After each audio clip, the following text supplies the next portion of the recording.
kita. Saudaraku, Yesus mengasihi kita. Firman Tuhan berkata dalam Roma 8, kalau anaknya yang tunggal pun diserahkannya kepada kita untuk mati menebus dosa kita, sehingga kita bisa masuk ke sorga, masakan ada yang ditahankan Tuhan lagi bagi kita? Tuhan mau hidup saudara berkelimpahan. Untuk itulah Yesus datang, saudaraku.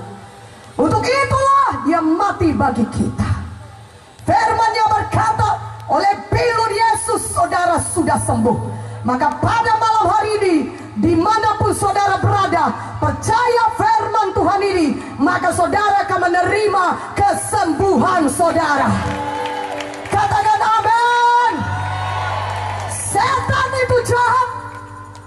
Setan itu datang mencuri, membunuh, dan membinasakan. Yohanes 10 ayat 10 mengatakannya. Itulah pekerjaan setan, membuat saudara sakit. Dia curi damai saudara sehingga saudara stres. Dia curi uang saudara sehingga saudara miskin. Dan dia mau membunuh saudara, mau membinasakan saudara. Tapi puji Tuhan, malam ini saudara sudah mengaku Yesus sebagai juru selamat saudara. Maka setan tidak punya hak lagi bagi saudara dalam hidup saudara. Katakan amin. Dan Tuhan sudah memberikan kuasa kepada kita menjadi anak-anaknya, menjadi anak Bapa di sorga. Wah, luar biasa. Kita sudah menjadi anak Bapa di sorga. Tentulah kita sangat diberkati. Katakan amin. Haleluya. Dan kita memiliki kuasa di dalam nama Yesus. Karena kita sudah menjadi anak Bapa di sorga. Karena itu mulai hari ini, pakai kuasa dalam nama Yesus. Usir setan dalam nama Yesus. Sebelum pun dia datang kepada saudara, usir terlebih dahulu dalam nama Yesus. Katakan amin. Dalam nama Yesus, roh kematian, roh pembunuh tidak bisa menjamah saya. Dalam nama Yesus, roh kecelakaan tidak bisa menjamah saya. Dalam nama Yesus. Maka saudara akan lihat Tuhan akan melindungi saudara. Saudara akan lihat setan akan lari, karena dia tidak bisa melawan nama Yesus. Amin. Firman Tuhan berkata, usir setan, lawan setan dalam nama Yesus, maka ia akan lari daripadamu. Pakai kuasa dalam nama Yesus. Amin.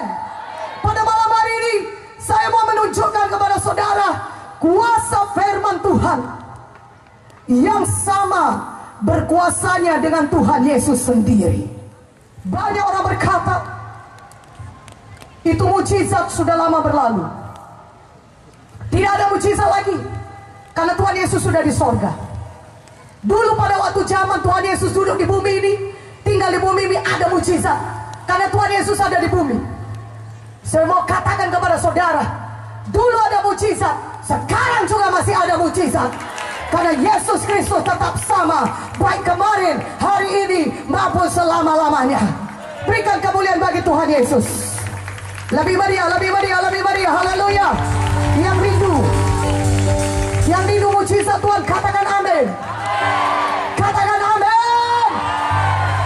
Kuasa firman Tuhan masih ada sampai saat ini, karena Yesus Kristus tetap sama. Amin. Kalau dulu dia berjalan-jalan dengan tubuhnya di dunia ini, di bumi ini, selama 33,5 tahun, lebih lagi pada saat ini firman Tuhan bisa bekerja dan menyembuhkan saudara atau mengadakan mujizat dalam hidup saudara. Katakan amin. Haleluya. Walaupun Tuhan Yesus tidak ada dengan tubuhnya di bumi ini pada zaman sekarang ini, tapi ada kuasa firman Tuhan yang sama berkuasanya dengan Tuhan Yesus sendiri. Katakan amin dengan lebih kuat. Buka Alkitab kita dari Yohanes 4. Mari buka Alkitab saudara dari Yohanes 4. Saya bacakan kepada saudara mengenai kuasa firman Tuhan. Yohanes 4 ayat 46.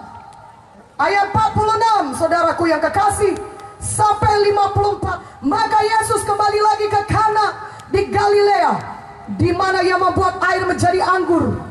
Dan di Kapernaum ada seorang pegawai istana, anaknya sedang sakit. Ketika ia mendengar bahwa Yesus telah datang dari Judea ke Galilea, pergilah ia kepadanya, lalu meminta supaya ia datang dan menyembuhkan anaknya, sebab anaknya itu hampir mati. Maka kata Yesus kepadanya, jika kamu tidak melihat tanda dan mujizat, kamu tidak percaya. Pegawai istana itu berkata kepadanya, Tuhan, datanglah sebelum anakku mati. Kata Yesus kepadanya, pergilah, anakmu hidup. Orang itu percaya akan perkataan yang dikatakan Yesus kepadanya, lalu pergi. Ketika ia masih di tengah jalan, hamba-hambanya telah datang kepadanya dengan kabar bahwa anaknya hidup. Ia bertanya kepada mereka, pukul berapa anak itu mulai sembuh? Jawab mereka, kemarin siang pukul 1, demamnya hilang. Maka teringatlah ayah itu bahwa pada saat itulah Yesus berkata kepadanya, anakmu hidup. Lalu ia pun percaya, ia dan seluruh keluarganya. Dan itulah tanda kedua yang dibuat Yesus ketika ia pulang dari Judea ke Galilea. Saudaraku yang kekasih, Yesus kembali ke Kana. Dan di sana pegawai istana dari Kapernaum, saudara, dari daerah Kapernaum mendengar Yesus sudah ada di Kana. Dan pegawai istana ini anaknya sakit, anaknya hampir mati. Ketika dia tahu Yesus ada di Kana, dia jalan dari Kapernaum. Dia jalan jauh, itu kira-kira 40 km sampai ke Kana. Saudaraku yang kekasih dalam nama Yesus, pegawai istana itu jalan demikian jauh menjumpai Yesus, berkata, Yesus, anakku sakit dan hampir mati, mari datang ke rumahku, sembuhkan dia. Tetapi Tuhan Yesus berkata kepadanya, engkau mau aku datang kepadanya? Engkau mau datang jalan, aku jalan ke Kana sampai ke Kapernaum. Kalau kau tidak melihat tanda demikian, engkau tidak percaya. Tapi sekarang aku berkata kepadamu, kata Tuhan Yesus, aku berfirman kepadamu, pulanglah, pergilah, anakmu hidup. Katakan amin. Dan pegawai istana ini percaya. Dia harus pulang kembali ke rumahnya di Kapernaum. Tapi dia percaya, walaupun Yesus tidak datang ke rumahnya, tapi ada firman Tuhan. Tuhan mengucapkan firman-Nya, pulanglah, anakmu hidup. Dia percaya. Mana amennya lebih kuat, amennya? Dia percaya.